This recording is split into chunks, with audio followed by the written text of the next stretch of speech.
Hi guys, good morning! Long time no see! Ang huli kong ang vlog ay nung August 8 pa, yung opening ng Philippine pub na Girlfriend. Sobrang init nga kasi dito sa Japan itong summer na to, kaya kung ano-ano aking nararamdaman. Tinubo ako, sinipon ng halos 3 linggo. Hindi naman ako makapagpagamot dahil inabutan ako ng summer holiday at ng ubong. Ang ubong nga dito sa Japan ay yung araw ng mga patay na kailangan silang dalawin. Kaya nagtiis na lang akong gamutin ng aking ubot sipon sa nabibiling gamot sa butika. Habang inuubo nga ako at sinisipon ay tinubuan naman ako ng mga singaw. Minsan nga na ako'y kumakain, nakagat ko pa yung aking labi. Hindi lang isang beses ko nakagat ang aking labi, kundi 2. At kapag nga nasusugatan o nakakagat ko ang labi ko, yun ay nagiging singaw. Ay nako, sobrang sabay-sabay nga ang aking mga sakit. Ay, salamat! O, diba ang daming pagtitiis?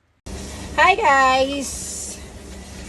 Pwede na kayo umorder ng barbecue dahil ang dami na nagawang barbecue dito sa Bayanis. Oh.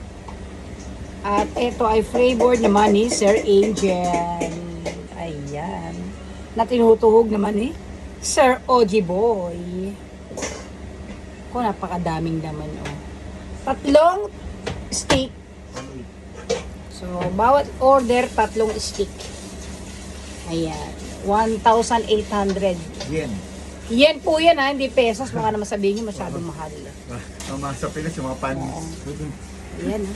Sabihin mahal naman. Yun, yung aming poging taga-tuhog. Hi, shout out. Hello po, order na po kayo. Ayan naman, Order na po. tutuhog pa. Diba? Ito yung mga nagawa niya. Dami na. At ito naman ang aming chef, dumating na. Shout out, sir! Hi! Hi guys! Yeah. Dumating na nga si Sir Angel at halos 3 buwan siyang nabakasyon sa Pilipinas. At habang sigli naman ang umuwi para magbakasyon. At ganun nga kapag ikaw ay isang OFW, kailangan sa 1 taon, ikaw ay magbakasyon. Sana naman huwag magtagal sa bakasyon si Sir Glenn. Sana bumalik na siya after 1 month. Kasi si Sir Angel namin medyo mahina na ang katawan. At nang bumalik nga si Sir Angel sa Japan ay mabigat ang kanyang damdamin. Dahil naiwan niya ang kanyang inang may sakit. Super makaina nga itong si Sir Angel. Halos 1 taon na nga niya dinaramdaman ang pagkakasakit ng kanyang ina. Mabuti na lang mayroong CCTV sa Pilipinas. Kapag dindownload mo sa iyong cellphone, kahit nasa ibang bansa ka, makikita mo yung bahay mo sa Pilipinas. Super high-tech na nga talaga. Eto na, dala ko na mga order ng Cotton Club. Meron pang chicharong baboy na order. Ito. Yan ang ating pang-deliver, ang bisikleta. Yan.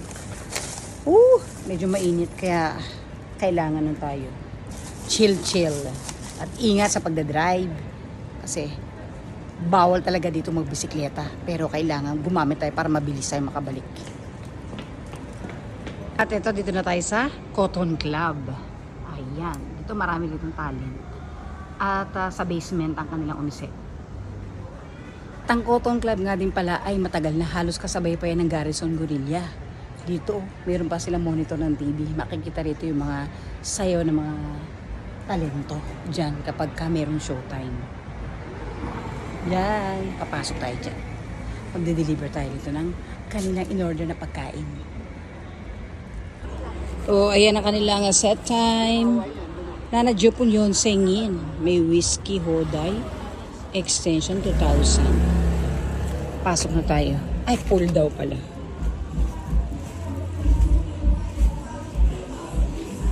Cotton Club is here. Para hagdan. Pero may showtime.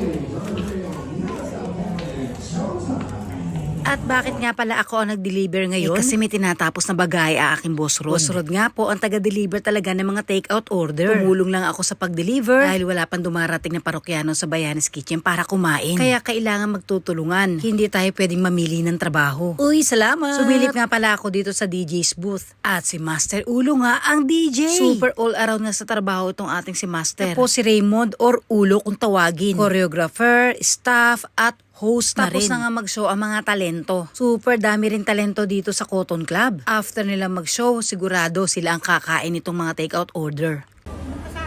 Ito naman ang Garrison Guerrilla. Extra po kami dyan ha. Ayun o, may ari ng Midnight Blue. Hi, Mama. Mama Jocelyn. Patrol.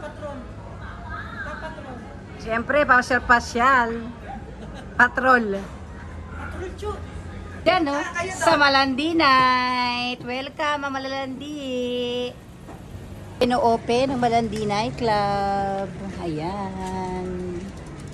Ingat kayo, ha, pababa dyan. Dito lang to sa Fukutomi-cho, Yokohama, Japan.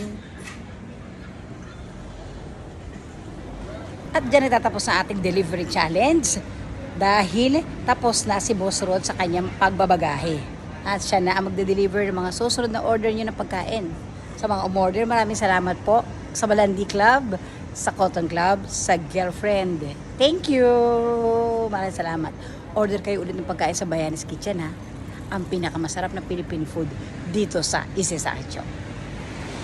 Diyan, third floor, Bayanes Kitchen. Bye, guys!